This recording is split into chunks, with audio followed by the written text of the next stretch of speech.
We hear a lot about multi-stakeholder processes, partnerships, and dialogues.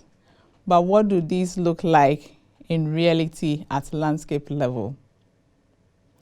I want to share with you an example from my own work in Ghana, where we are taking part in a multi-stakeholder process in the Dwabosobia landscape. This landscape in western north of Ghana is home to many people, and it provides food and income for these communities.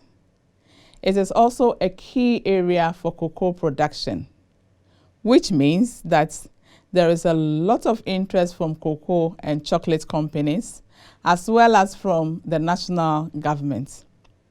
At the same time, Dwabosobia is also considered an important landscape in Ghana's national climate strategies, which aim to protect and restore the forest and make cocoa production more climate resilient.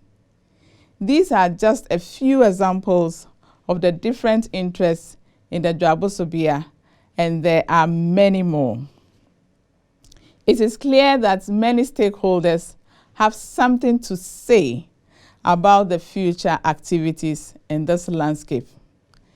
Even though the stakeholders might have different interests, they also share common concerns, such as poverty among cocoa farmers, high deforestation rates, loss of cocoa productivity, and food insecurity related to climate change.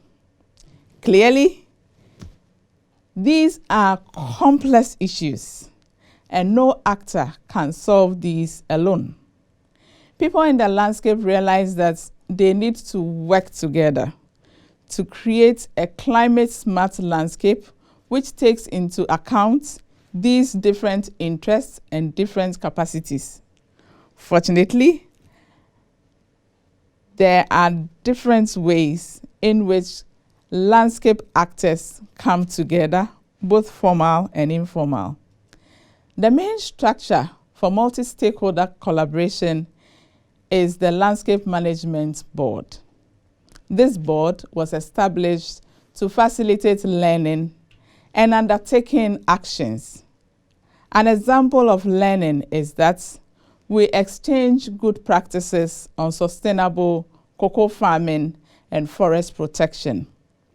Collaborative action is also starting on participatory monitoring of illegal activities such as forest encroachment.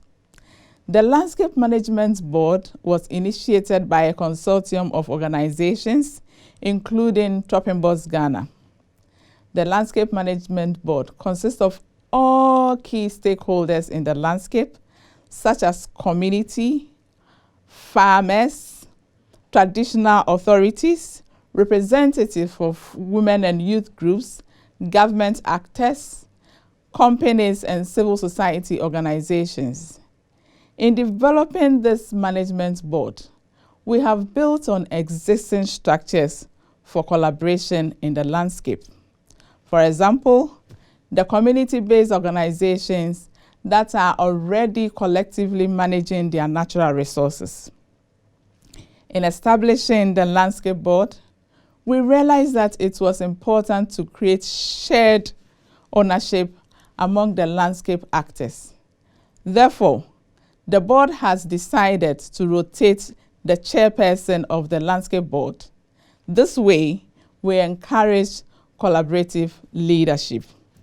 We also take into account power dynamics in our multi-stakeholder processes. We do this by empowering community members. For example, we train women on how to clearly express their concerns and to take a seat at the table. To sum up, in the Dwabosobia landscape, we have initiated a multi-stakeholder process together with partners. Although we have different interests, we all realize we need each other if we want a resilient and sustainable landscape. Our hope is that our Landscape Management Board will become a success and that the process can be replicated in other landscapes in Ghana.